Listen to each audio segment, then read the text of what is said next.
Ray. What do you want to do tonight? The same thing we do every night, Pinky. Try to take over the world. Welcome to the Mastermind Series, where every month we learn from the wisdom of leading authors, trainers, and innovators. This is your host, Andrew Barber Starkey, and this month I'm talking to an expert, indeed a pioneer in the field of mind power. This man was born in Toronto.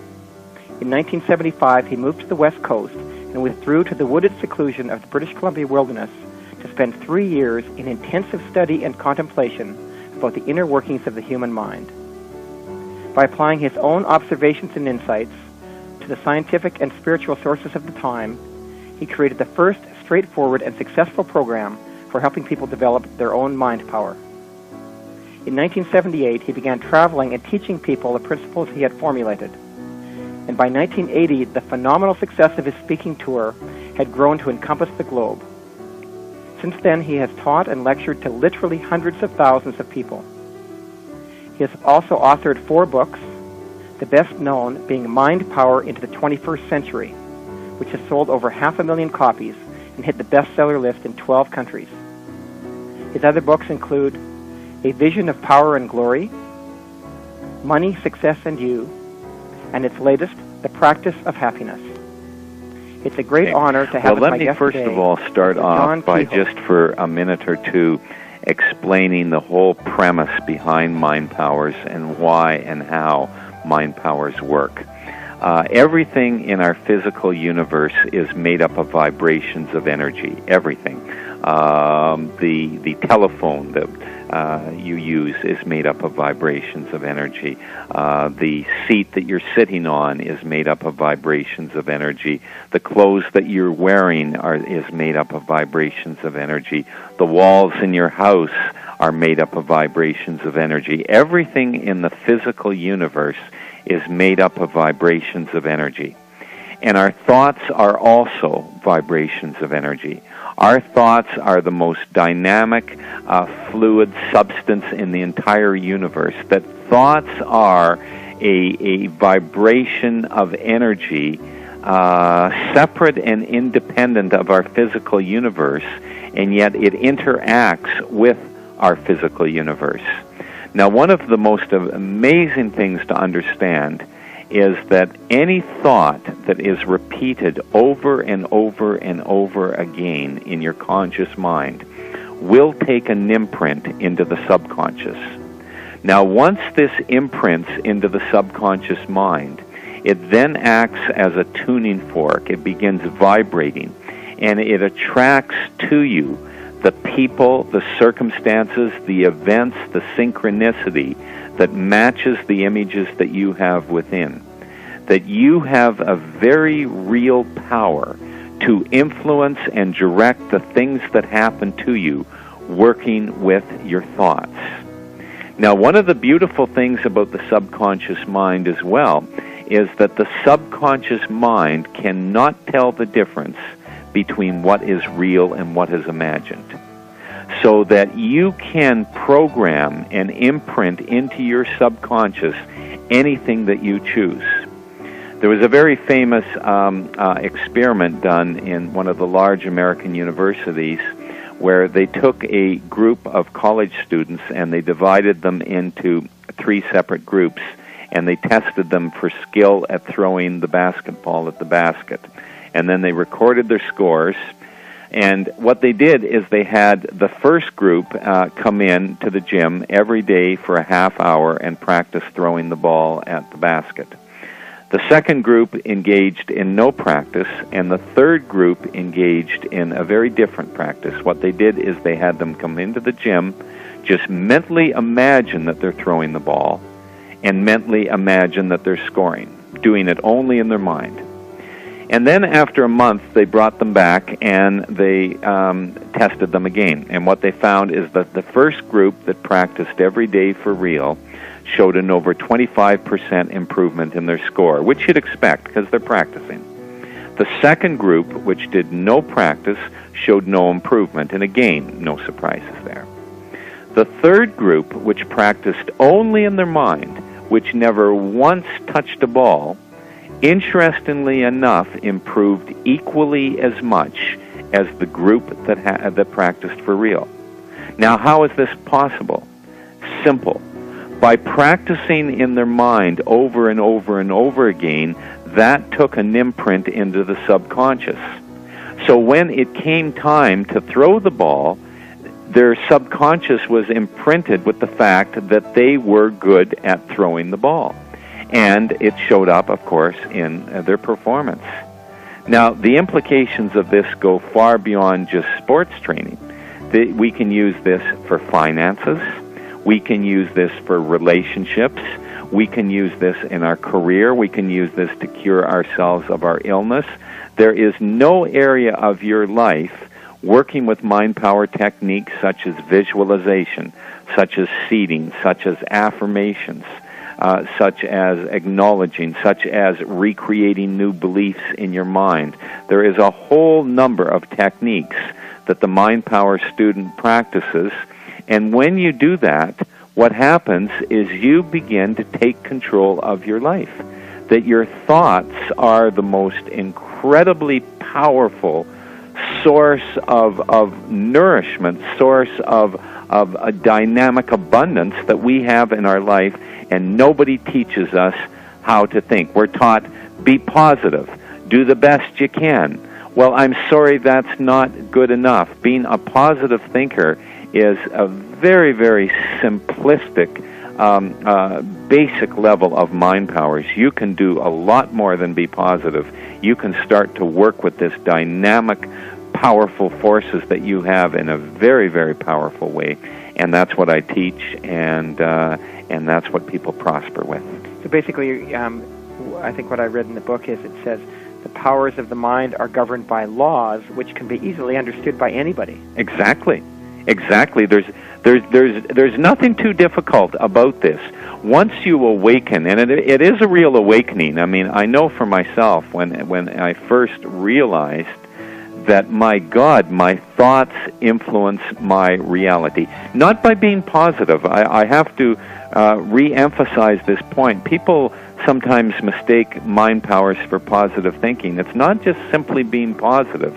It's actually using techniques to imprint into your subconscious. That's the key. You want these beliefs, you want these images, not just on a conscious level. That's positive thinking. You want it on a subconscious level.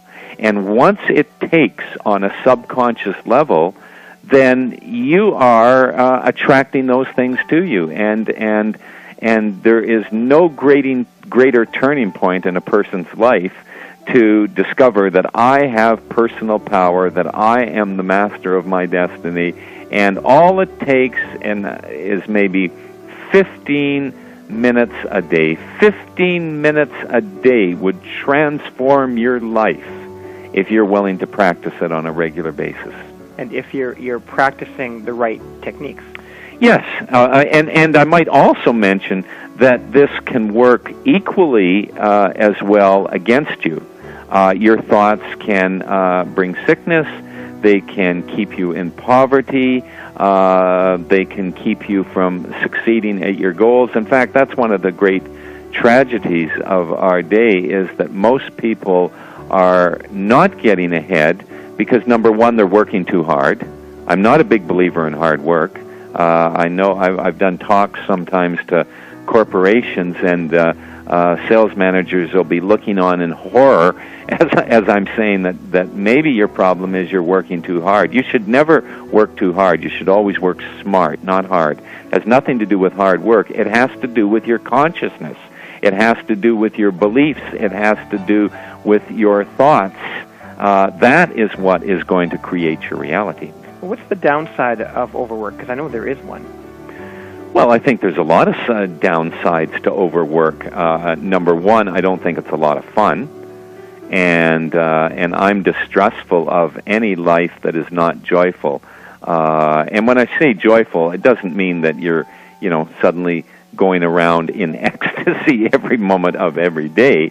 But I mean, if you're working these long hours under all kinds of stress, what kind of quality of life is that? I mean, you have to insist that your life has joy and fun in it.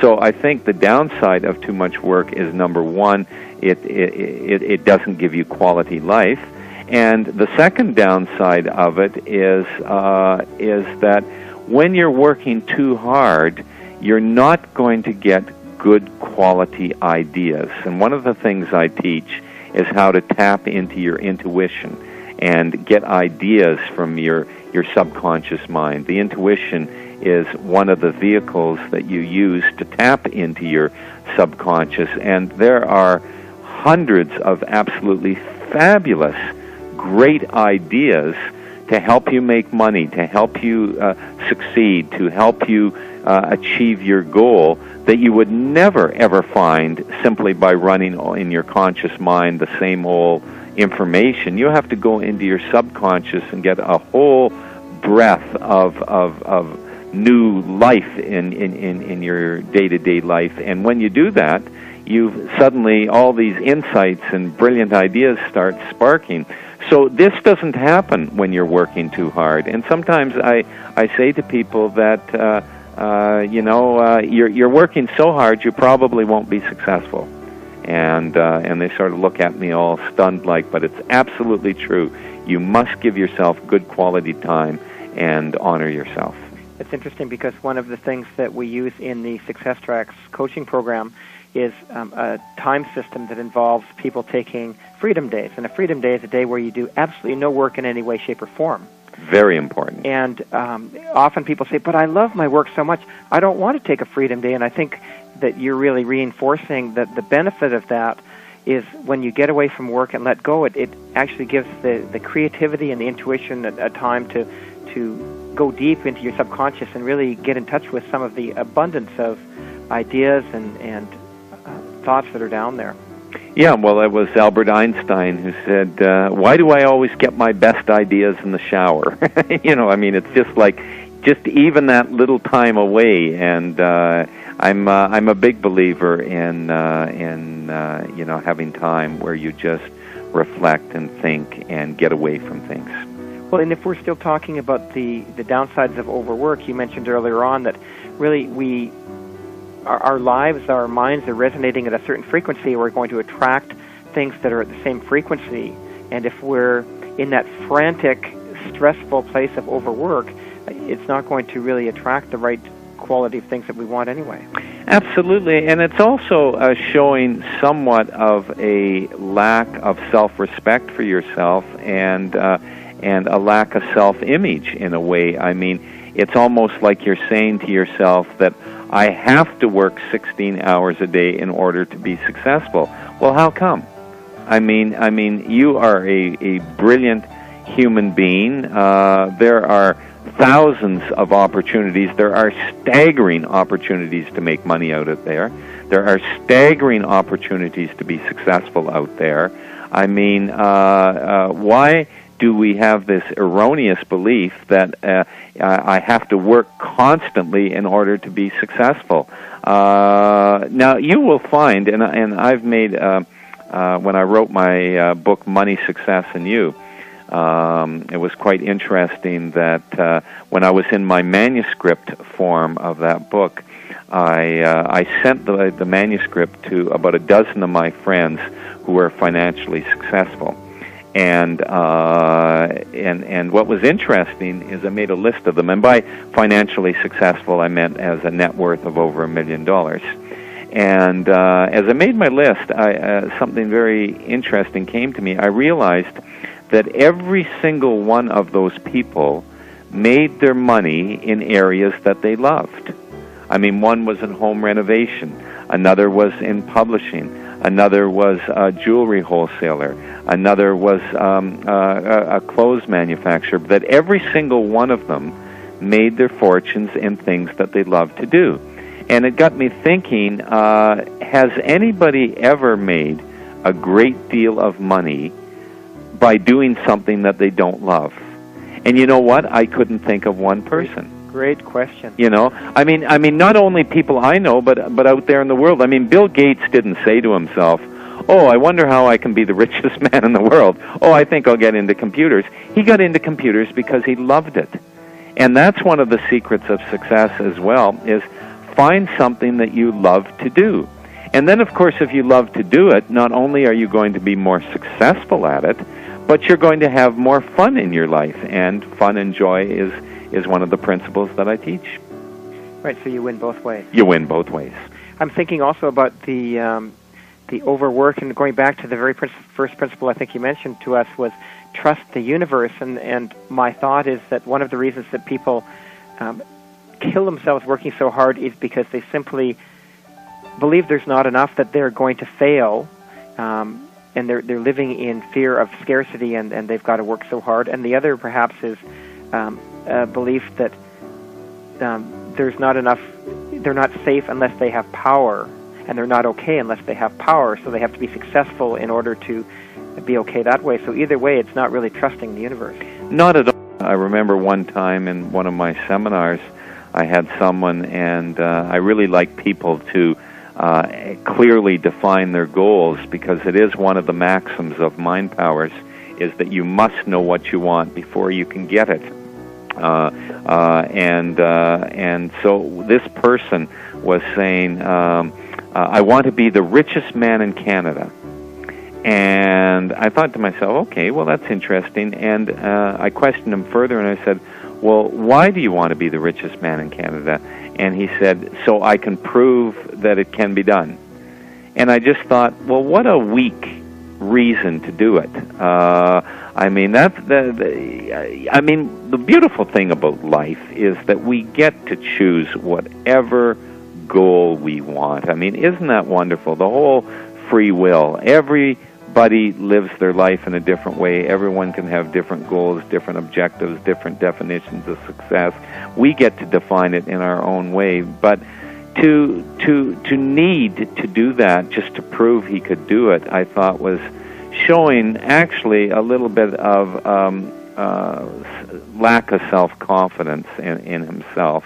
And the same thing in our life is, let's examine why we have these goals. And when you examine them, sometimes you find that your motivations aren't as true as we initially thought they would be. So you don't want to end up, like the old saying goes, to be the man who ends up climbing the ladder of success only to find that it's up against the wrong wall, you know. That's what I think midlife crises are, by the way. It's I think it's a wonderful thing that at the midway point of our life that our psyche should shake us up. I mean, whenever someone's going through a midlife crisis, I always say to them, how wonderful. Oh, I'm so happy for you. And they always look at me strange, but I am happy for them, because it's a wonderful thing that at the midway point of your life, your psyche should shake you and demand that you look at your life, demand that you look at your values, demand that you look at the choices that you're making. And midlife crises are never enjoyable. I mean, they're always unpleasant, and you go through anguish and turmoil and self-doubt, and you go through all these things. But you come out the other end stronger and a clearer idea of what is important in you. And that's what reevaluation is. And at different stages of our life, either we take time to do that, or life will gift us with a crisis and make us do it. Mm-hmm. So midlife crisis is really an opportunity for us to take a look at the ladder and see which wall it's up against, and whether that's really where we want to keep on climbing to. Absolutely. Right at the beginning of Mind Power, one of the things you say is the first step to changing your life is to pay attention to the flows inside the thoughts inside your head, and then direct them accordingly. Can you talk a little about that? Yes. Every day we're thinking thousands of thoughts, absolutely thousands of them. And when you realize that your thoughts influence, affect, and help to create your reality, then you become very conscious of what you're thinking. And for example, let's take money for an example. Is when you think about money, what exactly do you think about usually when you think about money? Is it that money is difficult? to make, that there's no good opportunities out there to make money, that I never seem to have enough money. I mean, if these are the type of thoughts that you generally think, unfortunately what's happening is you are imprinting that reality into your subconscious. Just by your day-to-day worrying and concern about money, you are imprinting into your subconscious a scarcity consciousness. And as I said earlier in our discussion, that once things are imprinted in the subconscious then begins to attract the people, the circumstances, the events that match the images that you have within. So you are actually keeping yourself in a spiraling, never-ending experience of frustration on getting ahead financially. And I don't care how many hours a day you work. I don't care how many new jobs you go to. I don't care how many new schemes and ideas you have. If your beliefs about money are limiting, then you are going to not be manifesting money. Now, the opposite is equally true. And this is the beautiful thing about Mind Powers, and I might repeat myself 2 or 3 times in our interview here, because repetition is one of the key aspects to getting things, is that your subconscious will accept any thought or belief that you continually imprint. And imprinting is one of the techniques that I teach in Mind Powers. If we have time, we'll get into it in this interview. If not, then you can read my books or come to my seminars. 1 hour will pass by like the speed of a bullet when you have a good, interesting interview. So it sounds like a long time, an hour interview, but I'll tell you, it is just going to whiz by like the blinking of an eye. But anyways, you can imprint into your subconscious prosperity beliefs. And even if you don't believe it, and this is another thing, you don't have to consciously believe it. All you have to do is imprint it over and over and over again. And what will happen is day by day, it will begin to take an imprint, and you will change your beliefs about money. As you change your beliefs about money, as you take on prosperity beliefs, then what happens is that begins to attract those situations to you. So if it is money, if money is something that is important, and you do want to manifest and attract money into your life, then you must imprint prosperity consciousness beliefs and not work with scarcity consciousness. So basically, we started by saying you need to pay attention to the flow of thoughts inside your mind. Yes. But it's beyond that. We then need to identify them and examine them and take a look at the ones that are consistent with what we're desiring.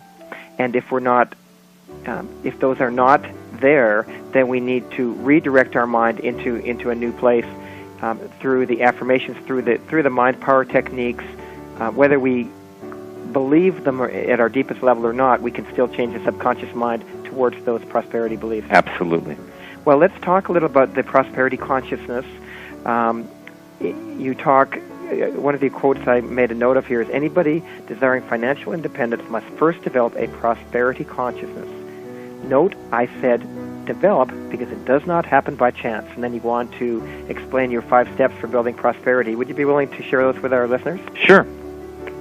Well, let's start with our first prosperity belief, is that it is an abundant universe. And if you want to create prosperity in your life, then you want to recognize prosperity everywhere. You want to get into your mind on seeing and feeling and sensing and being surrounded with prosperity. For example, you can go down to the center of whatever city that you live in, and you look at the buildings there. Well, somebody owns those buildings. Somebody built those buildings. Somebody's living in the penthouse of those buildings right now.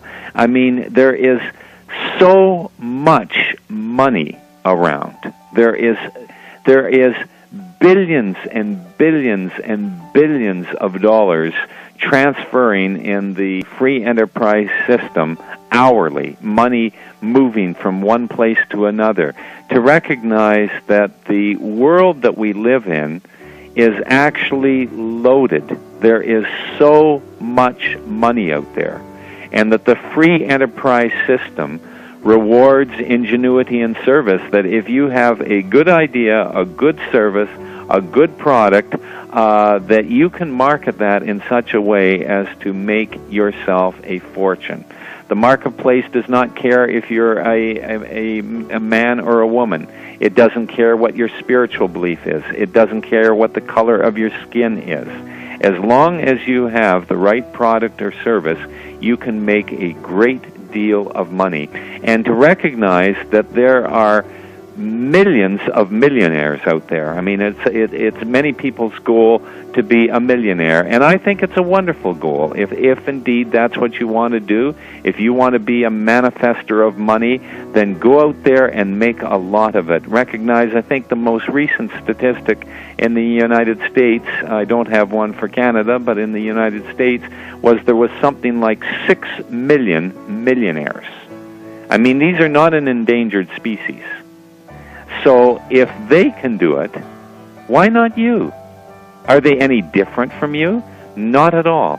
As I say, with prosperity consciousness and good ideas and initiative and finding your calling, there is no reason why you can't make a great deal of money. So the first prosperity belief is that it is an abundant universe, and that there's lots of prosperity out there.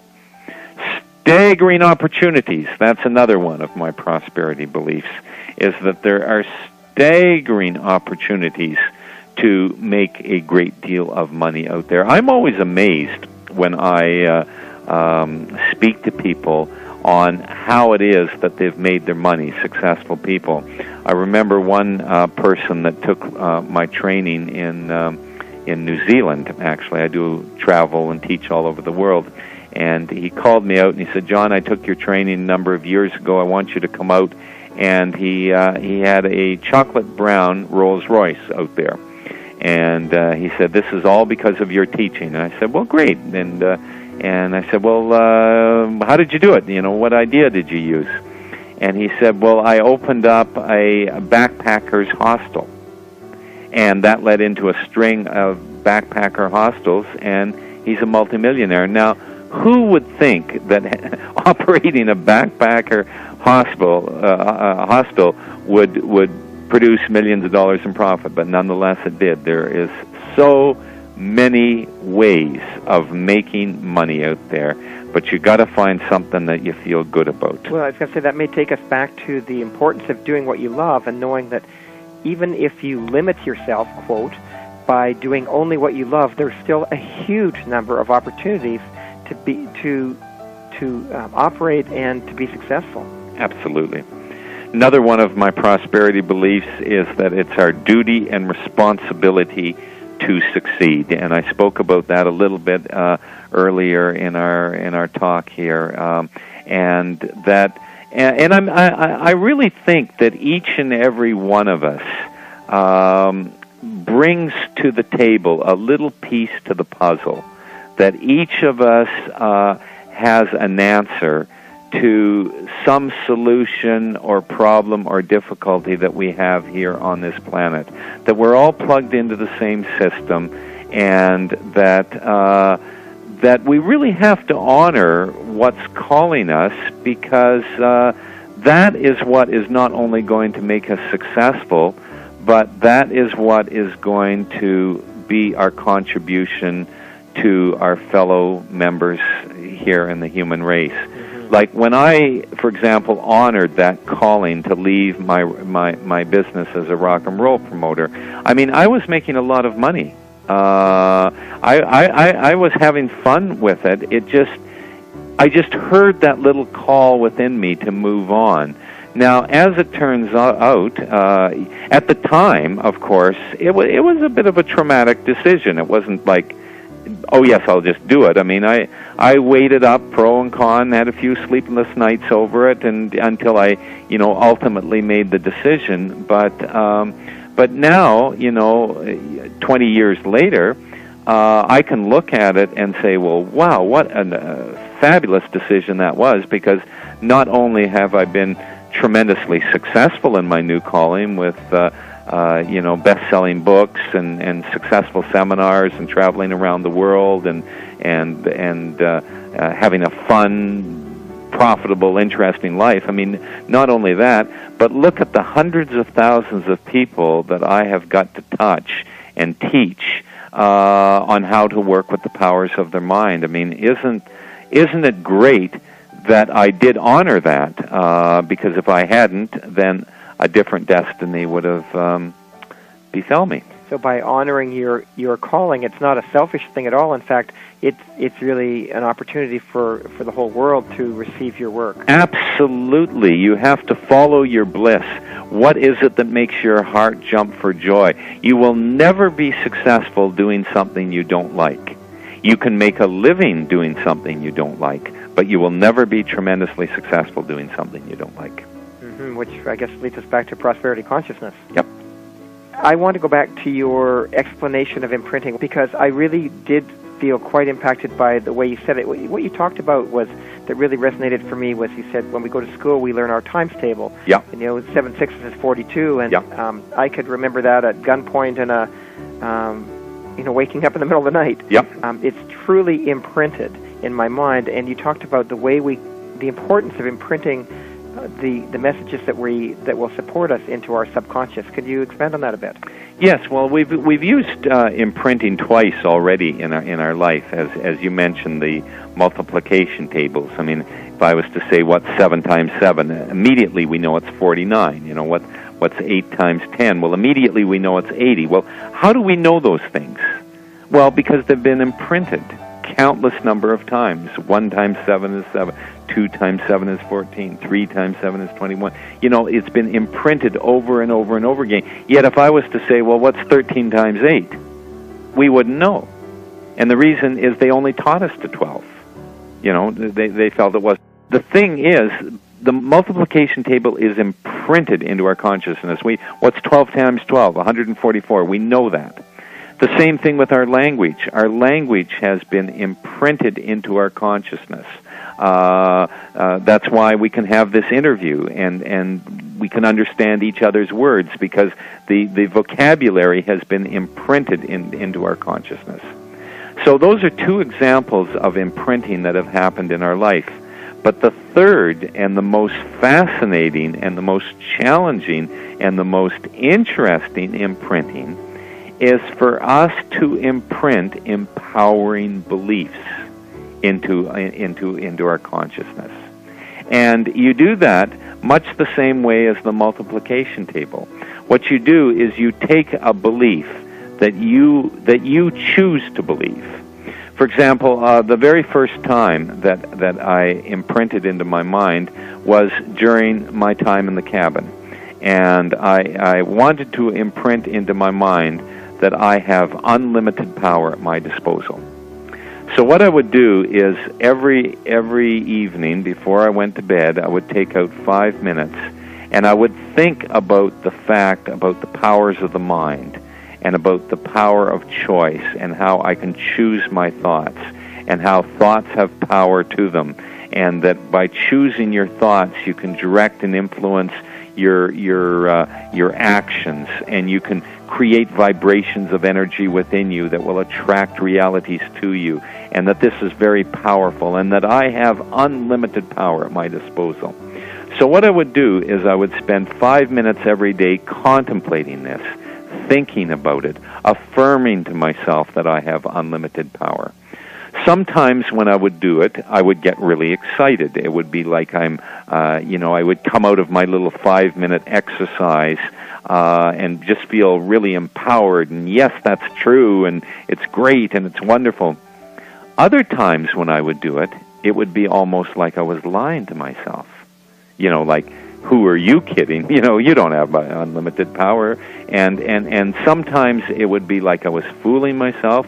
Sometimes when I did it, it would be very cold and mechanical. And other times it would be exciting and inspiring. But the key here is I did it every day. I charted myself. I never missed a day. Whether it was exciting to do it, whether it was boring to do it, I did it every day.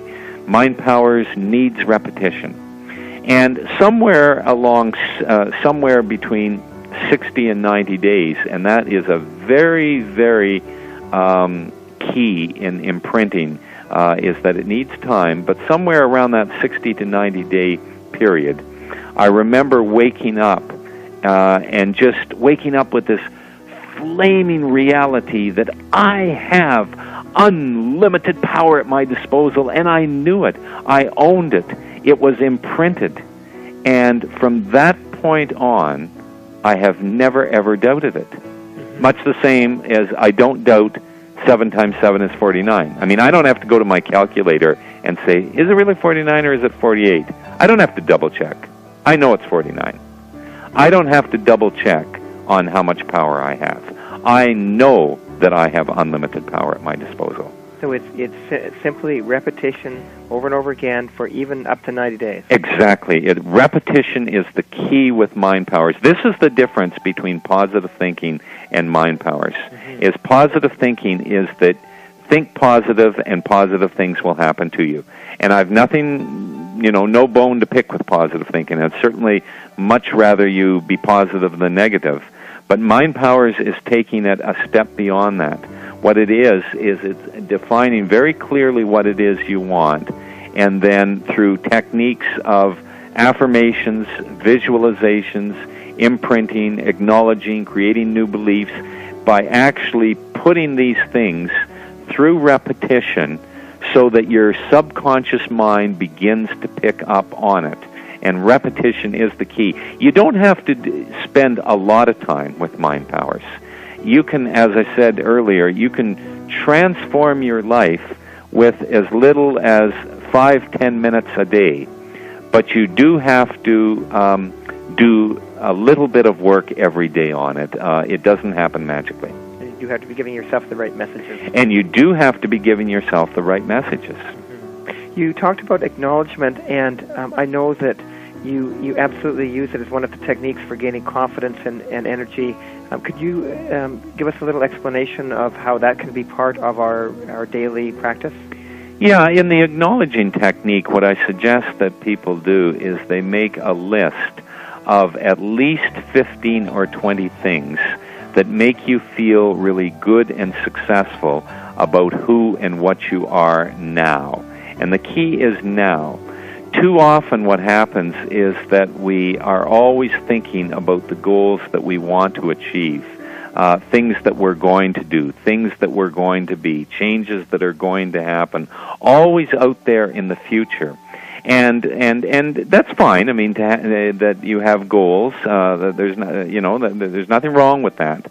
But at the same time, what you want to do is you want to create a vibration of success now, and nothing succeeds like success. Success is a vibration, and it attracts more success to it.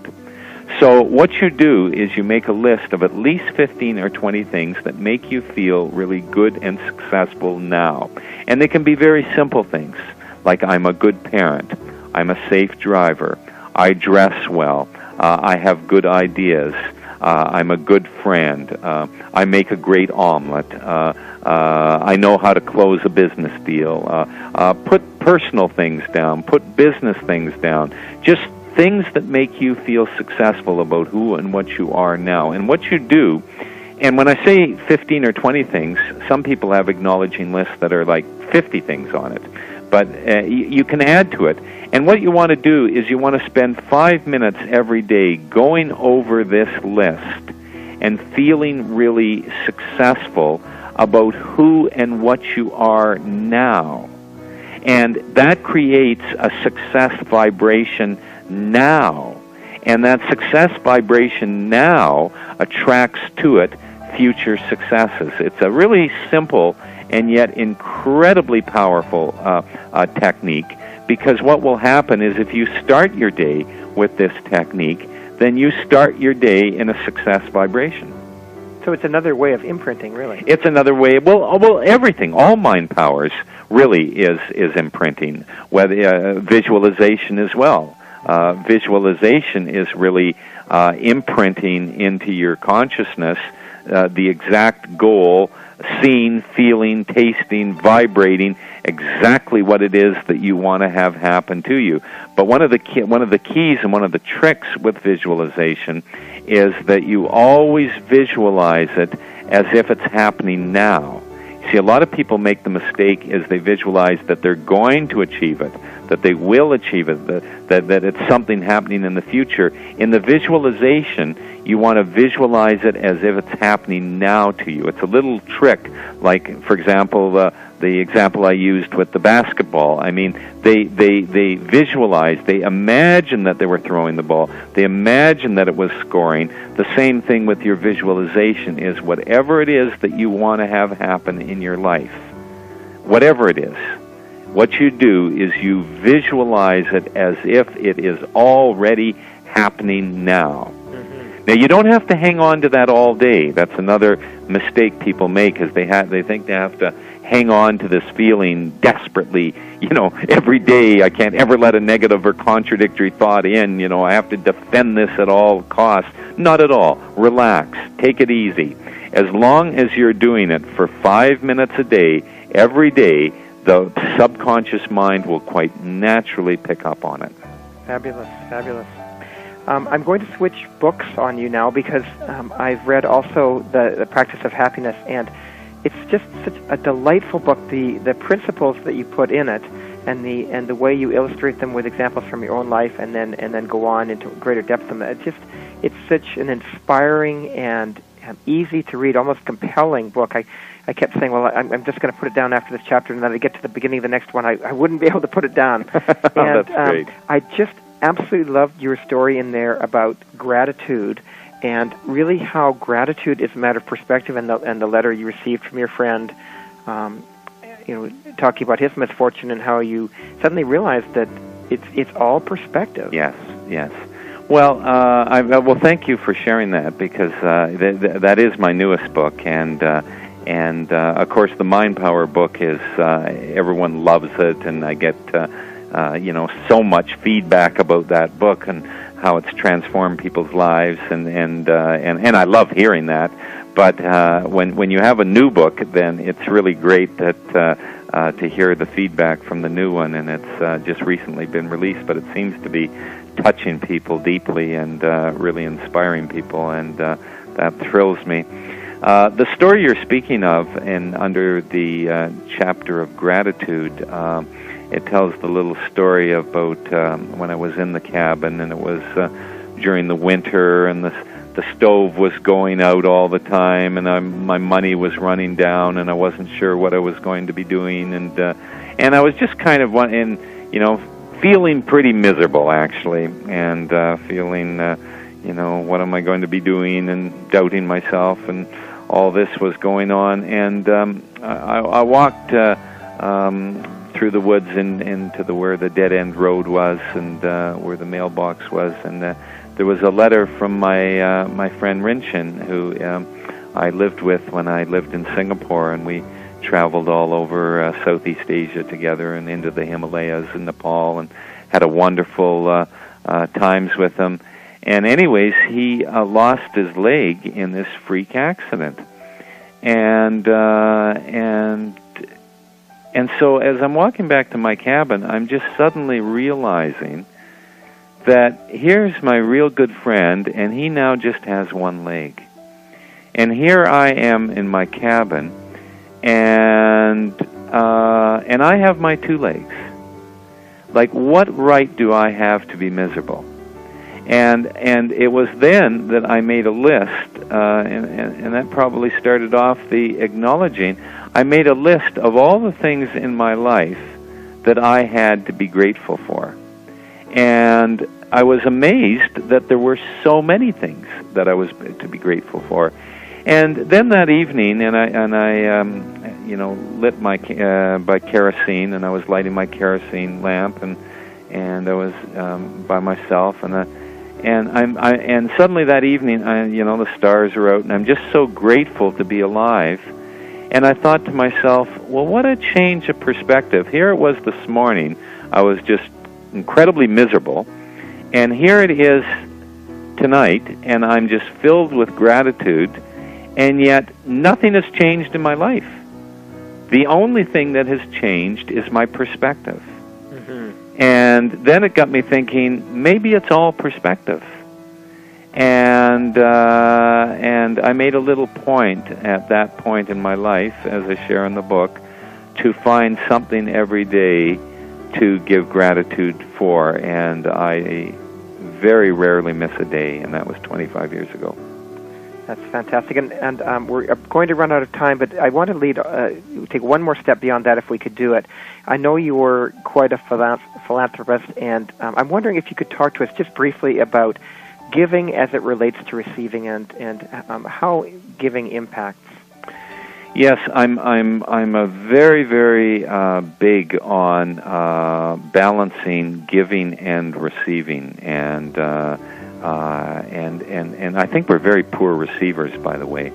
I have a whole segment that I teach on receiving and the importance in receiving, but let me talk a little bit about giving. And I believe in tithing, and tithing is giving a percent of what you earn away from yourself. And when you do this, and it can be any percent that you want. I like to give away 10%. Some people give away 1% or 5% or 20%. Doesn't really matter. But psychologically, it needs to be a percent.